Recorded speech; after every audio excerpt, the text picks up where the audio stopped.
Hey, it's Scott Herndon. Hey, I got an urgent text message today that actually isn't really urgent, but I know a lot of you have gotten these. We're getting these text messages, and this one says Idaho politicians are working in the shadows trying to keep you in the dark. It's Sulamita with American Action Fund. Now, Sulamita is Sulamita Rotante, and she's a paid lobbyist for American Action Fund, which is a national political action committee based out of Austin, Texas, associated with Young Americans for Liberty, which is the pro-marijuana legalization, sort of libertarian group that used to be associated with Ron Paul. And they used to have this political action committee called Make Liberty Win. They're the biggest outside spenders in the state of Idaho's elections. Literally hundreds of thousands of dollars every election cycle. They're the biggest outside spender in elections in Idaho. They now go by the name American Action Fund. I don't know why they did the name change. Sulamita says that she needs your help right now to stop a double-digit politician pay raise in this text that she sent out probably all across the state today, including to me. And it says Capitol insiders in Boise report the resolution to kill the massive politician pay raise may be voted on tomorrow, but they plan to do it in a secretive voice vote. So take 30 seconds now to submit the form and then it's their website, which will send an email to key politicians. And what they're actually doing is they're also collecting your email address and information so that you're now on their list. And they're also attempting to fundraise off of you so they can spend more money in the next Idaho elections from Austin, Texas. And then it says, demand they vote to stop the politician pay raise by recorded vote. Okay, so she's acting like stuff is going on in the dark and in the shadows. It says, don't let your politicians work in the shadows, demand transparency. Here's the truth about the legislative pay raise. Sulamita is a conflict entrepreneur. American Action Fund practices confrontational politics, and they create drama where no drama actually exists. They create controversy where actually no controversy exists. So I'll give you an example. Legislative pay raise. Your Idaho state legislators in the House and the Senate, there are 105 of them. Last year, they made barely just under $20,000 a year. Plus, they got paid per diem to be in Boise if they lived really far away from the Capitol. Okay, it's not a lot of money. They actually work full-time. They're in Boise 3 months out of the year, and so they have to work a job the rest of the year, and they have to campaign every 2 years. So they spend a lot of time campaigning.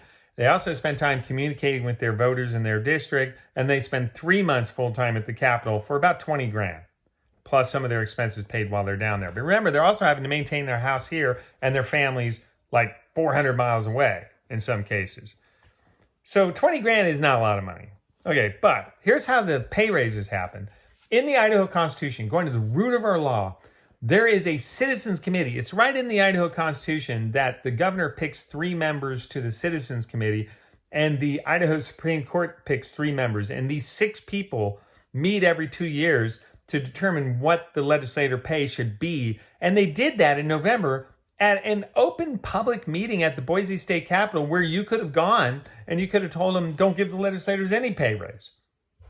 And so the legislature had nothing to do with the increase, except there were some legislators that suggested an increase.